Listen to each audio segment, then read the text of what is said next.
Hello, this is Jeff White with Life and Living Now and Versatile Fighting Arts. And I wanted to do this kind of short video just to have it in our record about the types of meditation that I do. And I forward this along to the students in Raleigh with the idea of kind of helping them. But I wanted to bring out a few things and just kind of share. There are several different types of meditation, different ways. Some have visualization, some are guiding, some are one-pointed, mindfulness.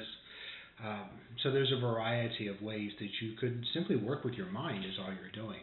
The initial point of meditation is that you're simply quieting your mind.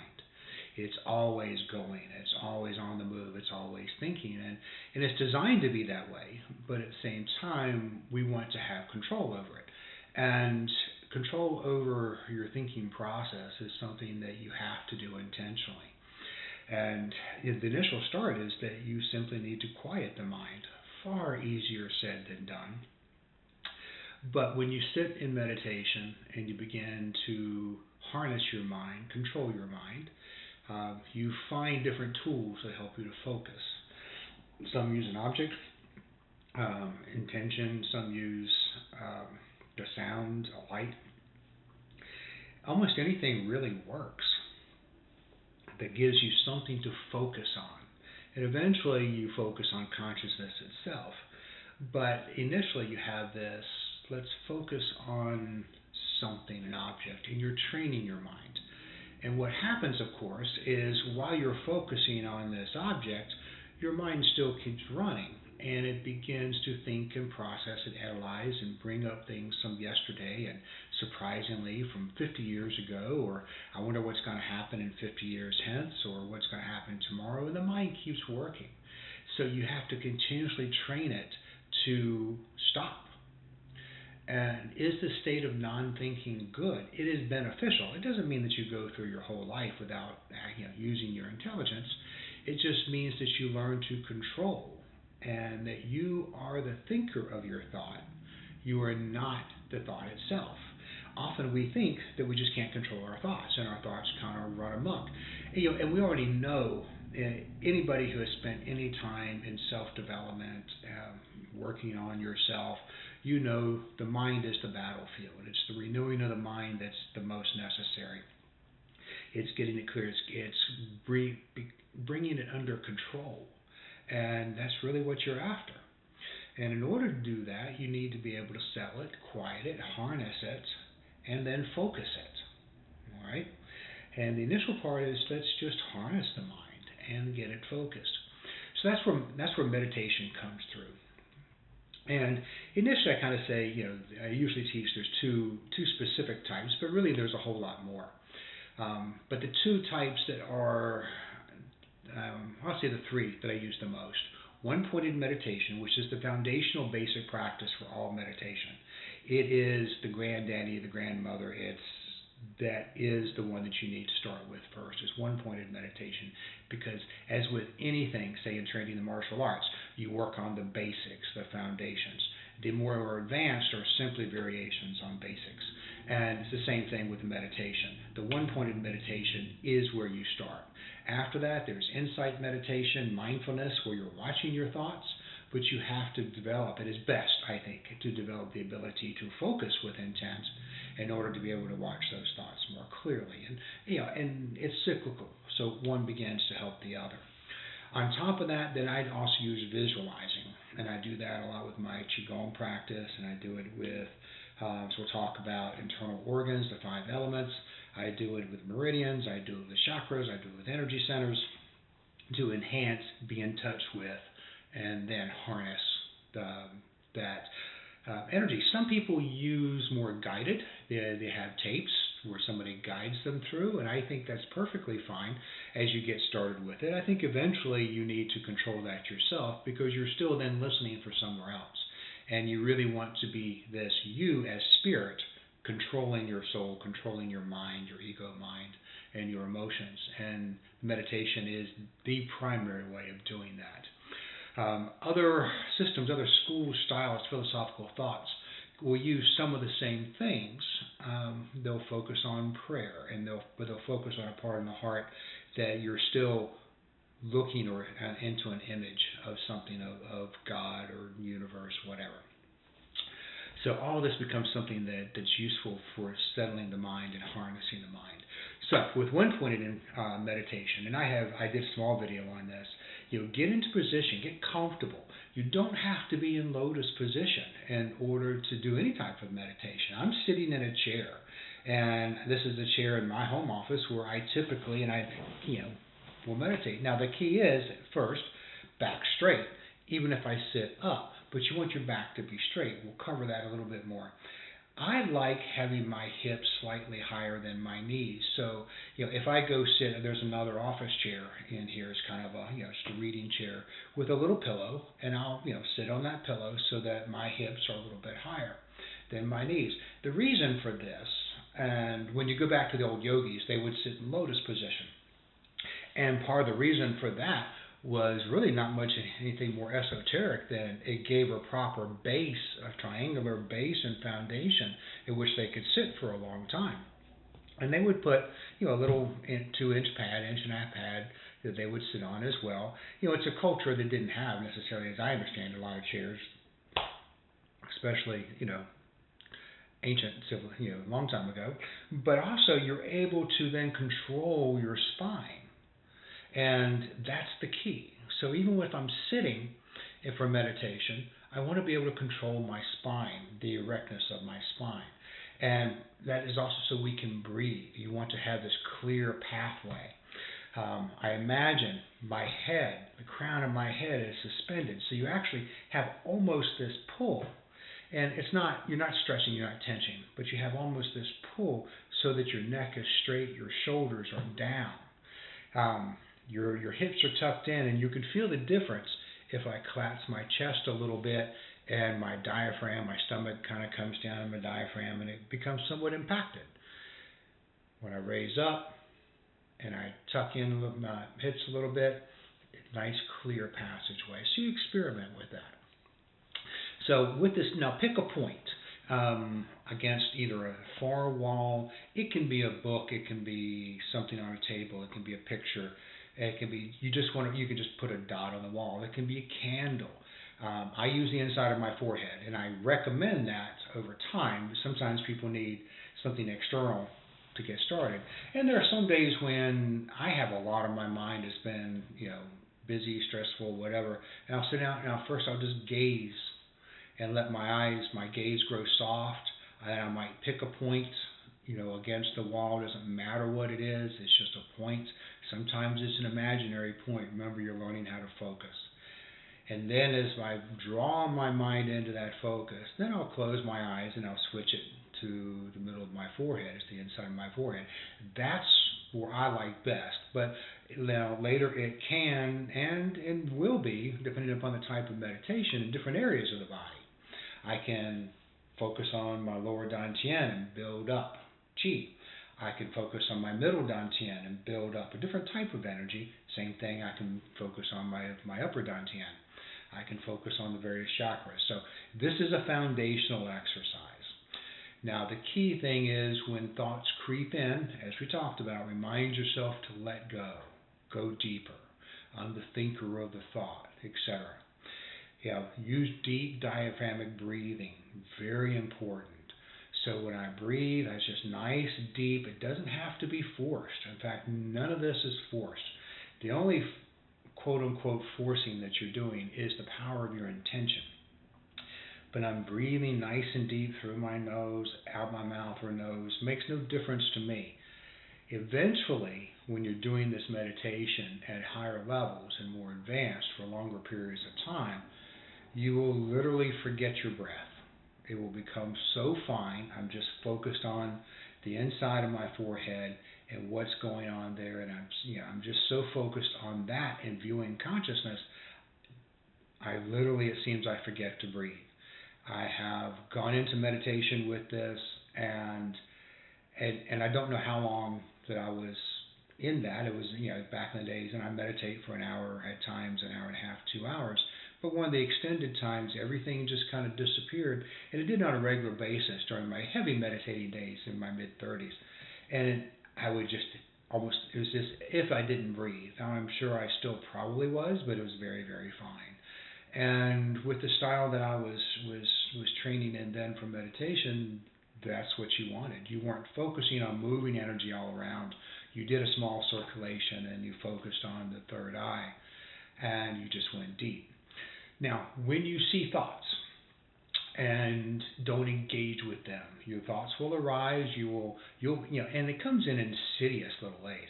You'll sit there and you'll be focused on intention, and you'll be focused on the inside, say, of the forehead, and all of a sudden you'll start quickly thinking about the inside of your forehead, or all of a sudden you find yourself thinking about doing this meditation. Well, as soon as you do that, you've now gone into ego mind. You're engaging your brain, and it's no longer harnessed. It simply has found a way to engage, and then all of a sudden it goes, well, now I'm thinking about thinking, and now, I wasn't supposed to do that, and then it just runs, and it can go off anywhere. We can make it comical, we can not, it just goes off anywhere. When it does that, don't trip, don't get upset, all right? Don't get anxious, don't get frustrated, just let it go. And I would tell myself that in various portions, different times in my life, I would have different words for this. I would go, let it go, or release, go deeper, or just go deeper. And also for a long time, it was, I'm the thinker of the thought, let it go. And it just reaffirms that truth. So when you sit comfortably, back straight, chin tucked in a little bit, your chin, so you want to clear, clear spine, be able to breathe. You're going to focus on something outside of you or on the inside of your eye, and you're going to let go, inside of your forehead, excuse me, I'm thinking third eye, and you're just going to let go of thoughts, and you're going to just sit. And believe me, it sounds very, very simple, and it is very difficult to actually achieve. I remember sitting, I tell everybody this when I first get started, that I said I was going to, meditate for 15 minutes. And I went what I thought, and I set my watch off the side, and I went what I thought had to be a good 15 minutes. And it was like 3. Then I closed my eyes, and at that point, now you're kind of there's part of you that's clock watching, so then I look out, and now it's 5 minutes. Well, then I just had to put it all down, and then you just focus. And the key is you let go of everything. You become mindful in the moment, and that's key. The benefit of this mental training, will become evident throughout your life. You will be slower to react, quicker to come up with a response. You'll put that pause, that gap between stimulus and response.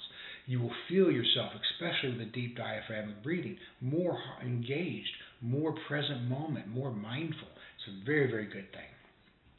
So that's one point in meditation.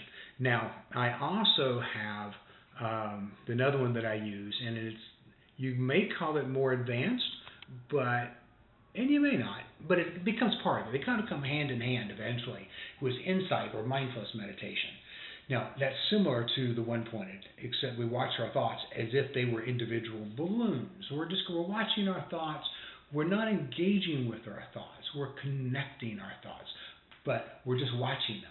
Connecting might be a bad word, but I'm watching actually how my thoughts connect to each other. So now I'm being the objective observer to my thoughts. And we learn how our mind operates. We learn what triggers one thought to another thought to another thought within our own mind. So now we become aware of those unconscious thoughts that we've been thinking that have fueled so much of our responses.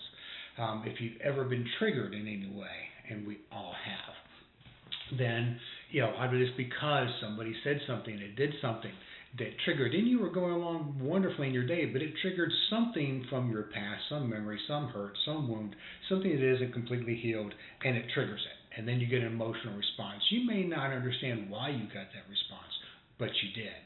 And so now you have to deal with it. So you watch it, you observe, and you see what connects, how those dots were connected, and you get insight into how your mind works. And of course, once you have insight into how your mind works, then you can also begin to see and have compassion for the rest of humanity, because their mind works in very similar ways. But remember, in this mindfulness meditation, this insight meditation, You are not to become attached to your thoughts. You're just to watch them.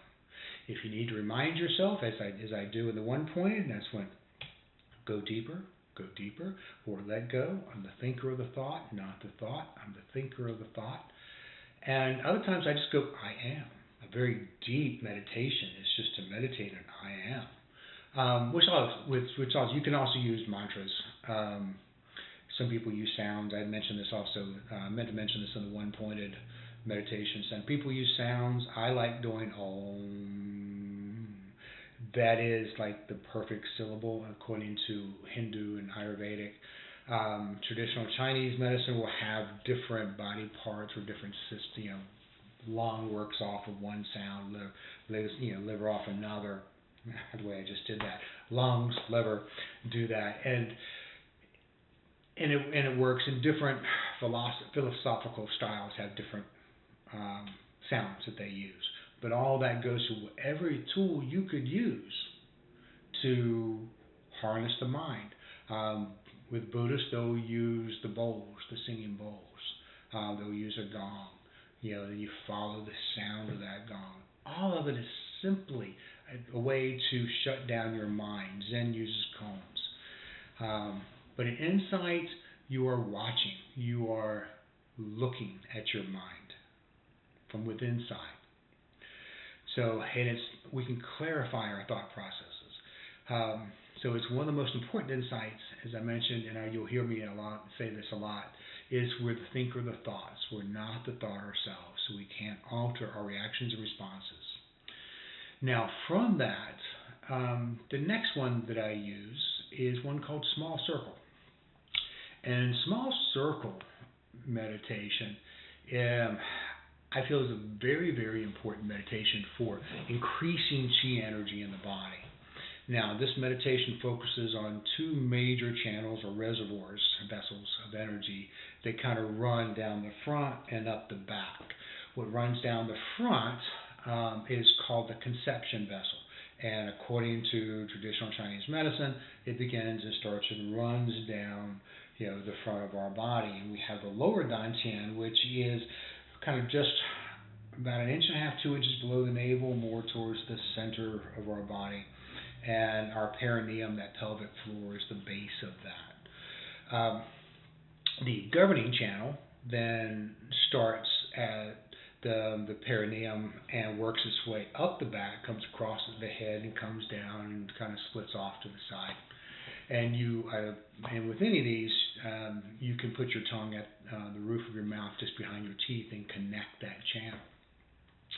Now, I first learned this with another meditative school, and then, of course, came back to it when I found it in Qigong. But the idea is you want to focus and breathe and begin to become aware of and then harness the energy within this conception vessel, the governing vessel.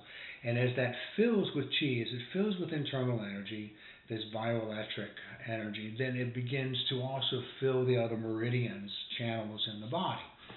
And there's, I think, like 8 pairs of channels, the major channels, and there's thousands of little channels. And Ayurvedic and Hindu thought also have their own versions of this that are quite similar. They're called nadis, and you have little channels that run through as well. And they also have the chakras, the energy centers. But what we're doing is we're breathing in, diaphragmatic breathing, and imagining sending this air and this energy. Obviously, we're breathing into our lungs on the physical level, but we're bringing in this energy, and I'm sending it down to my lower dantian. Okay? So I will send it on the inhale, and I tend to let it just condense. On the exhale, I'm going to send it down past my perineum, which is right between the anus and the genitals, and I'm going to send it up, and it kind of runs up my back, and up over the top of my head and comes down, and that's on the exhale. So inhale, exhale. So the key with this is to build up chi in that lower dantian and then lead it up the back and down the front.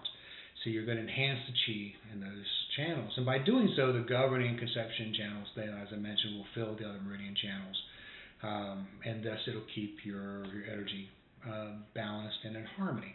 So it's a very important meditation to do. When I first learned this, it's interesting. When I first learned this in the meditative school that I was in, they said, this is just what was a comment that was made from one of the early teachers in the early 20th century. They said you have to go through like 1 million lifetimes, and each time you do the small circulation, then you eliminate one need for a lifetime. I have absolutely no idea that's true. But what I do find interesting is that anywhere from India to China, we have much of the same things, same philosophies that go through. Now, India brought Buddhism, into China, but then it also became its own thing as it mixed with the local customs and developed, people started developing, trying things out for themselves. So with the small circulation is very important, and you can actually do this most anywhere you stand. But the greater amount of deep silence, the greater amount of focus that you bring to it and concentration, the quicker and the more and the higher quality will be its results. So you're going to breathe in.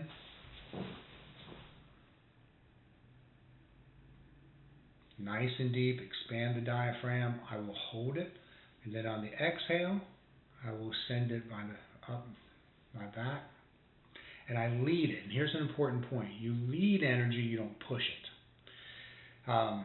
Part of it is when you lead, because mind leads chi, you've already given permission to be there. You are directing. Remember, chi doesn't direct itself. You direct it. So you direct this chi. When chi begins to direct itself, it becomes wasted, becomes problematic. You want to harness, become aware, and direct this chi yourself. So in, out. Now, if at first you can't seem to lead or feel comfortable, then don't worry about the breaths of the intake and the outtake. Learn first just to lead, get a feel for leading that energy all around you. Okay, it'll make it easier, and you'll notice over time, consistency over time, that you'll feel more harmonized, more in balance. The next one that I do, and I did a small video on this, is called 4 gates or 5 gates breathing.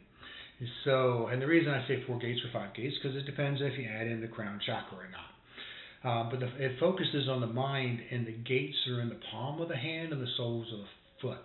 And like I said, the 5th gate would be the crown of the head. So when you're practicing this meditation, when you're breathing in, imagine energy flowing into your hands, into your feet. Now, I tend to do a lot of my Qigong with the palms kind of in this conclave. It energizes this Lao Gong point, and it's done by kind of extending a little bit of the thumb and the little finger, and you kind of see where it just makes this, it tightens in the palm of the hand, the muscles, the tendons, they're there. In the foot, the sole of the foot, I won't raise my feet for you, but right at the sole of your foot, there's kidney 1 point, and that's a good point. You can, if you're standing, pull your toes back a little bit, and your crown chakra is right at the top of your head. But when you're practicing this, imagine energy is flowing into your hands, your feet, and your crown, and you lead it down into a lower dantian. And there's a couple of things you can do with it. On the exhale, you can continue to condense that chi in the lower dantian, condense it into a ball, and just continuously in your mind, and you'll feel it eventually, into your mind, and then you just condense it. Other times, I will breathe in, say through my hands and feet, and then I will breathe out, imagining that energy going out my hands and feet. So now I'm doing it, that's why it's 5 gates breathing. So I'm breathing in, deep diaphragmatic breathing always, and I'm thinking, breathing in through my palms and my feet, setting it down chin. You can add in the crown. And when I breathe out, I sense that energy going out my palms, out the soles of my feet, into the earth, and out the crown. If you find that a lot, now there's a lot going on mentally when you're supposed to be relaxed and using your intention. So build to it. If you can only imagine at first with your palms, which is the easiest for most people, do the palms. If you then add in your feet, and then add in your crown. So all of this you're doing, okay, is you're breathing. You're imagining that you are breathing in this energy and you're sending it back out. But always remember, what we focus on strengthens and is enhanced. Now, embryonic breathing is another one. It's also called full body breathing. And I've run across a couple of versions of this. One is simply just the deep diaphragmatic breathing that I say to do right from the start. I have one teacher who says that is all that is. It's just this deep diaphragmatic breathing. Other teachers will come to where actually it's like full body breathing. So on the inhale, you imagine you're breathing with your skin everywhere and all at once. So all my pores open up. I'm breathing. Inhale, I'm bringing energy in. And on the exhale, once again, different variations. One variation is I sink the chi deeper into my tendons, my bones, and the marrow. All right? So I'm breathing in. And instead of expelling it, sending it, I just let it condense further where it is. And I feel it through my body. My legs, my chest, my spine, my hips, my arms, my shoulders. I breathe it in everywhere. All right? Another variation is to send the chi back to the surface of the skin, or in some schools, expand your chi outside the body. So now I'm breathing in, and as I exhale, I just imagine all that energy coming back to the top of my skin, and it's creating this protective sense of chi. So that's also another version of embryonic breathing, different things that you can do. Grand circulation, as I mentioned, the different meridians in the body, the grand circulation with meditation, we focus and lead chi through the governing, the conception channels, as well as the pairs of meridians that run through and energize the body. So with that, I may start and go, okay, I'm imagining the lung, and most charts you'll see the lung 1 starts here and then kind of runs down.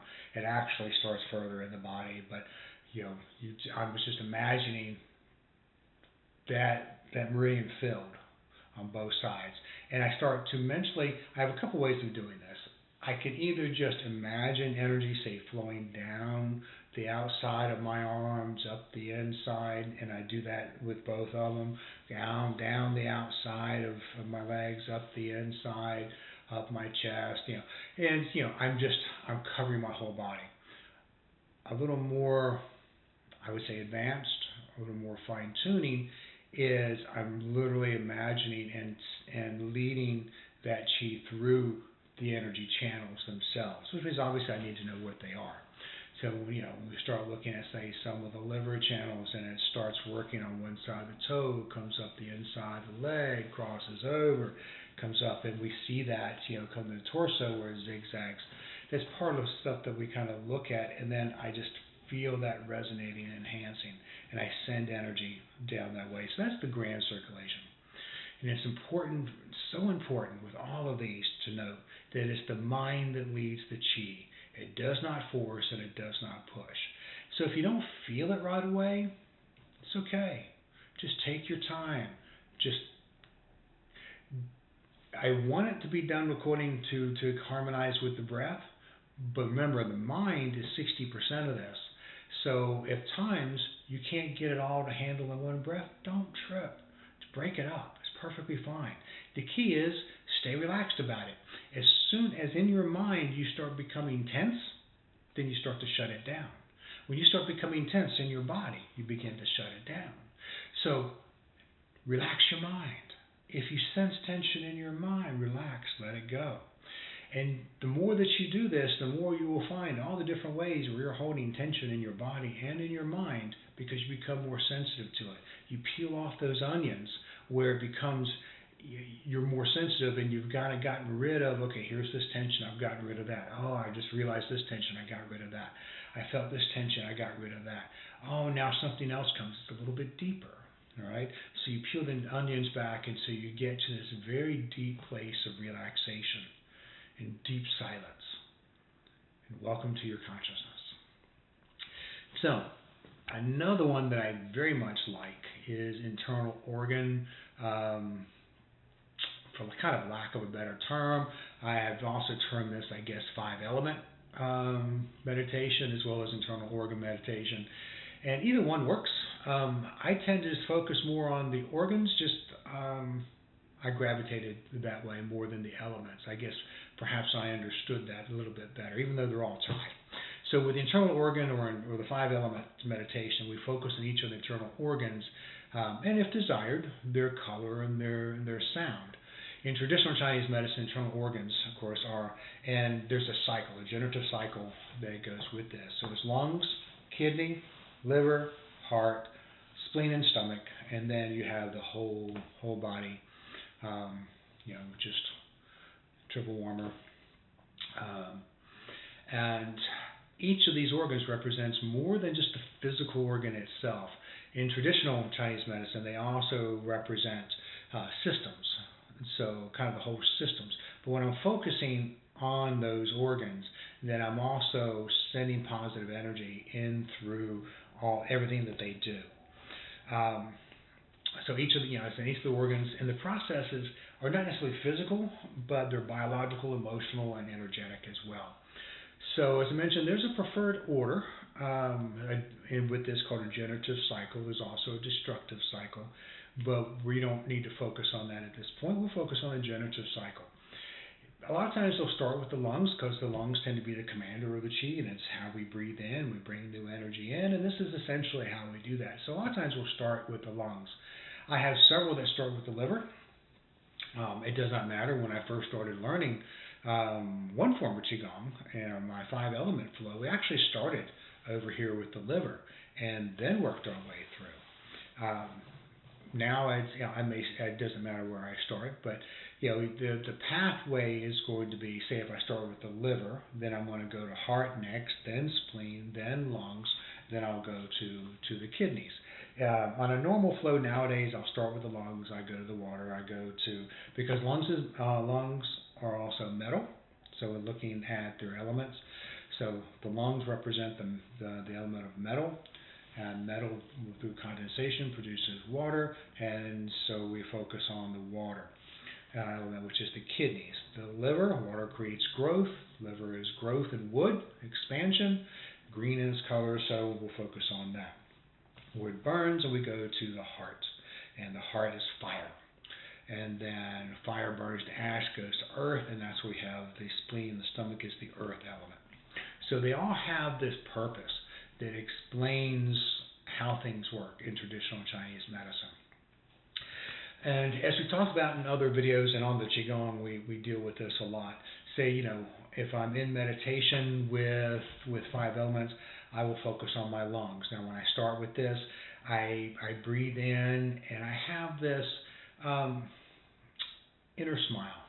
Okay, several teachers use it. It's attitude of gratitude. You send good vibes into my lungs, and I'm breathing in, deep diaphragmatic breathing. I'm focused and aware, but I'm just sending good energy into my lungs, deep into the lobes of my lungs.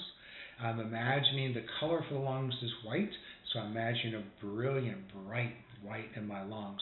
The sound is, if I want to use a sound. Now, different philosophical styles have different sounds. So Hindu Ayurvedic has a different sound than the traditional Chinese medicine. But I have confirmed these sounds through ancient writings from my other research as well. This is what was used in that philosophical school. The kidneys, of course, are going to be water element, as we talked about. Their color is blue. Their sound is choi. It's like C-H-O-I, choi. All right, and each of these are also paired with meridians as well. The liver, as I mentioned, is wood. That color is green, and so I'll focus on the liver. I'll send good vibes. I'll imagine it's healthy, deep, vibrant green color, good health. I breathe in, and I'm sending good energy, and it's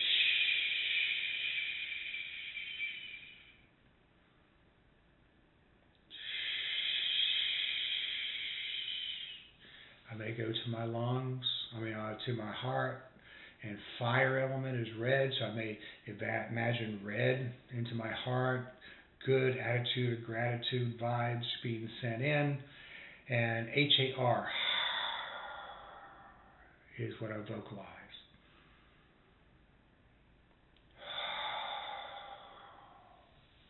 Next is the earth element, so with spleen, I imagine a brilliant, healthy yellow, attitude of gratitude, brilliant, healthy yellow sign.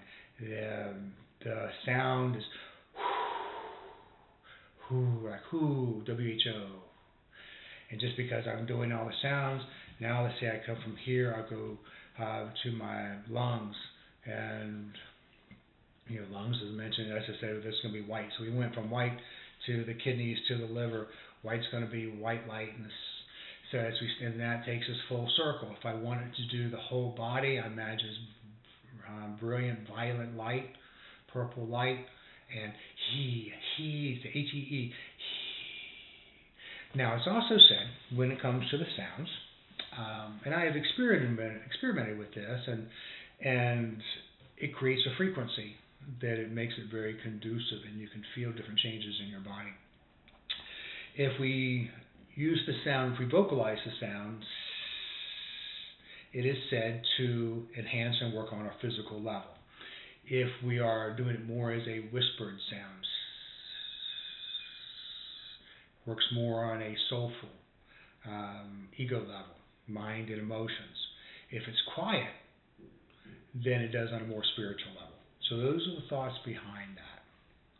So that's my 5 gates. That's the 5 element or 5 organ.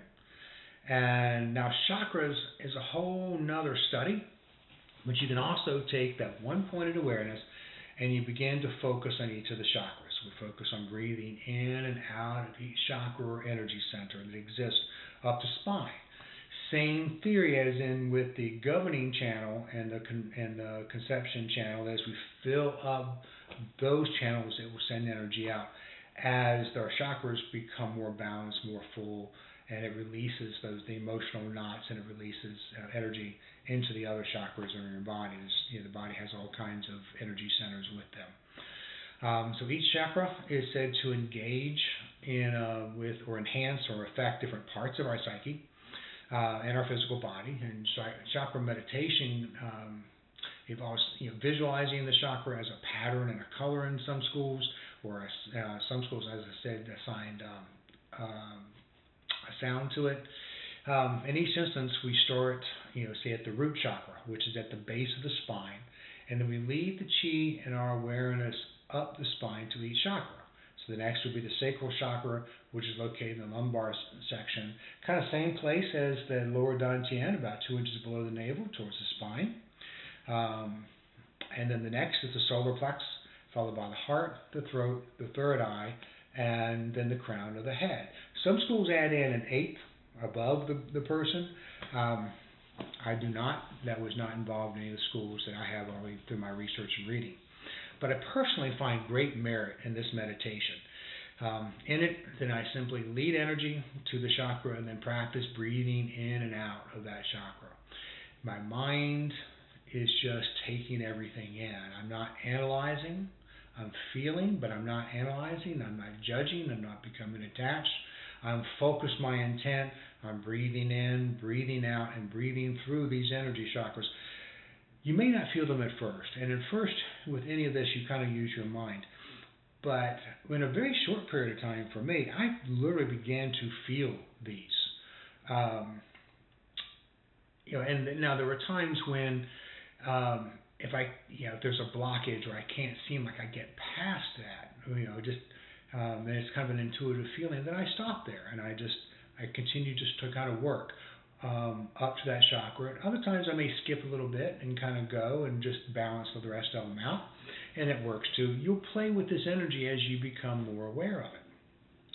But you want to be able to, you start at the base and you work your way up to the crown, and then you start over. Now I tell you, there's you may feel other sensations while doing this, which in my experience may feel like various times I've had a rush of energy come up my spine. Sometimes it's felt like the snakes going back and forth, and they would tend to kind of cross over right about the chakra lines. I have had experiences where I'm in meditation going to the chakra, and all of a sudden I'll feel, first inwardly it feels, and then almost in my skin I'll feel this wind, this kind of spiraling energy, spiraling wind. And those are kind of odd things, that you kind of feel.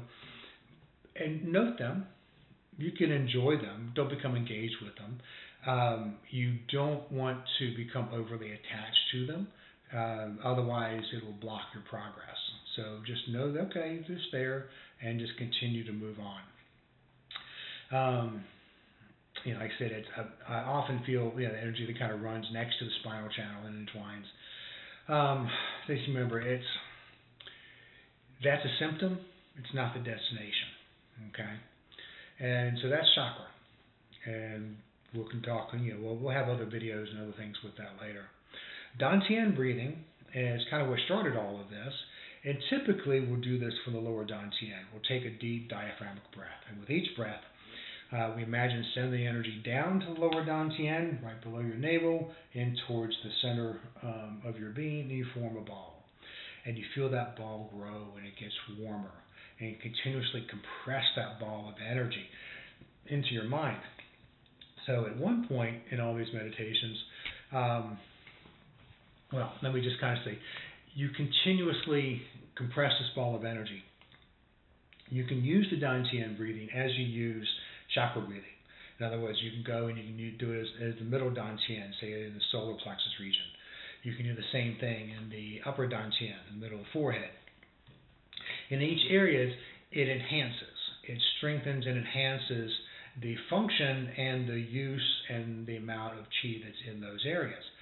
So we tend to use lower Dantian to build up strength, foundation, security, and because it's the base, then it spreads energy throughout the rest of us. The middle Dantian tends to be associated more with ego and soul. It's between heaven and earth, so it has to do with more with man, but it is good for strengthening emotions, gaining clarity. And the whole idea of this is you want to have good, strong emotions and a good, strong mental capability, but you want them to be under service to the spirit, which is you, not running on its own and dictating to the spirit how it's going to feel. A lot of what we end up realizing is that we have to use tricks of the mind to get the mind to go to sleep. What we're after is not to give birth to our spirit or really even to raise our spirit, is to become aware that we are spirit. Is to become aware of who we already are and have always been. We just did not realize it because as we're born, we are right now, as we view, we're the highest point of life that we can tell in terms of, yes, dolphins and whales are highly, and they contain more intellect than we give them credit for. We know that. So I'll make this as a broad statement, but I think we can pretty much agree we're one of the few species we're aware of that has the ability for complete language within different species, understanding, learning language. Yes, aquatic animals have their own, but also we can sense and see our own consciousness. And so as far as we're aware, we're the most advanced in right now on this earth anyway. So what we're trying to do is become aware of who we are and who we already are. It's as if we've forgotten who we are. So a lot of the Qigong that I read is, you can tell the language comes from somebody who hasn't really yet realized who they are, but you kind of have to. Remember, anytime that you say, I am spirit, what are you a spirit of, and what am I part of, and I'm part of the Tao, I'm part of the universe and infinite intelligence. As soon as you give it that label, you have an image in your mind, but it's not correct. It's too vast. We're too subjective to our own perceptions to be able to see that. But nonetheless, it is one of those things that I want to focus on. And when I focus on these areas, I enhance and I build it up. So, it's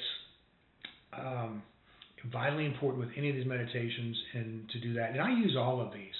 And at various times. You start out with the base, as I mentioned, as your one-pointed meditation. If you feel these other symptoms and things, just notice they're just signs that you're progressing. Just let them go. Now, it is interesting that as we go deeper into levels of consciousness and we loosen tensions in our bodies and our minds, we may encounter a few challenges. And I was thinking about this. One of the challenges, of course, is how to sit, and the answer is you sit comfortably, as you talked about. We kind of talked about that when we were first got started, and that was a big one because people go, well, can I lay down and do this? And the answer technically is yes, although I would not suggest it at first. You're quite prone to go to sleep. You will find as you sit in silence with your eyes closed and you're meditating, if you are working on a lack of sleep, your body may drop off. You have a choice. You can either let it drop off and get the rest you need, or you bring it back and you continue as long as you're able to do your focus. Both are acceptable. All right? You choose which one you want and then do it. But another challenge that really is more with the insight, and it'll spring up. We've had just recently that is with the repression of our thoughts and feelings and uncovering those repressed thoughts, because we're watching our thoughts as we close our mind as well. As we close down the thoughts in our mind, technically opening our awareness, we start to see more of the inside of our thoughts in our mind. And so remember, as humans, we tend to repress those things that we don't want to face, and it happens throughout all of our life. Anger, emotions, fears, we tend to repress those. Those repressed thoughts, they get lodged into our consciousness. And often they're just kind of out of view. So we hold the tension of work, these things in our bodies at times. Sometimes they stay hidden from view until we do the work to watch our thoughts. We begin to uncover those.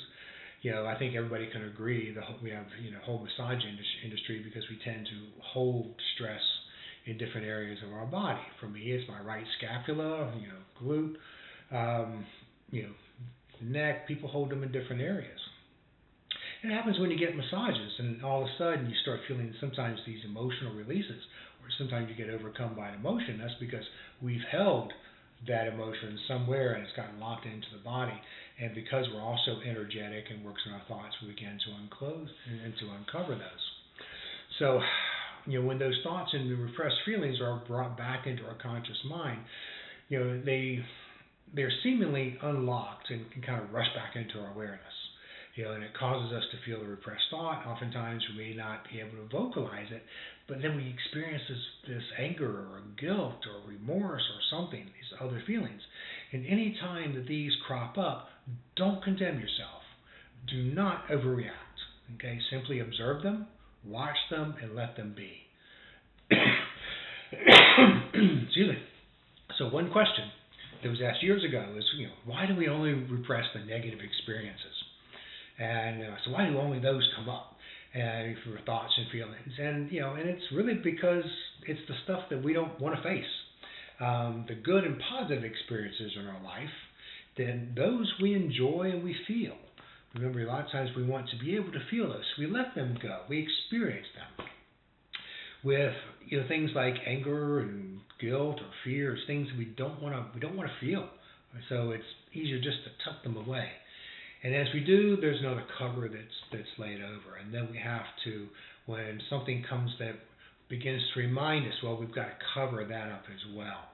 So that's why we begin to repress these and push them down.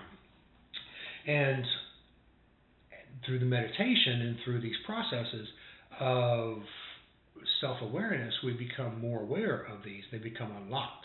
And they can hit us with waves of emotion at times. Like I said, other times you just find yourself inexplicably triggered by little things or nothing at times, and it's just all of a sudden I feel this depression. Well, depression is anger turned inward. So, okay, that gives us something to look at and to work with. But be aware of them. The key is don't add to them in your meditation. Don't add to them. Don't take them away. So, if they don't add to them, don't repress them further. Don't take them away. Simply let them be. And in doing so, you'll help to dissipate that energy that has been repressed and built up, those associated tensions. And in doing so, you also will relax and release more of your mind, and you'll integrate more of your psyche back into itself. So you become more at peace, calmer, okay? More unified. So those are the benefits, and those are some things to kind of look at. I hope you enjoy this. I hope it's informative. It's really just kind of meant to give you kind of an overall. We have either have done or will do videos on each of these, and we'll continue and set up some classes as well with these as well. So I want to thank you. And once again, this is Jeff White, Life and Living Now, Life and Living Now at YouTube. My email is lifeandlivingnow@gmail. I do offer a free online Qigong class Saturday mornings, 9 Central. That would be 10 Eastern, 8 the other direction. Anybody's free to join. Just email me at lifeandlivingnow@gmail if you wish to join. They're active as long as I'm in town, not teaching, but pretty much every Saturday. And I post, we make a copy, we post those on lifeandlivingnow at Gmail. At YouTube. You can also versatilefightingarts@gmail as well. So anyway, have a great day. And this is, today is this? This is December 31st. So Happy New Year coming for 2025, and let's have a great year. Thank you.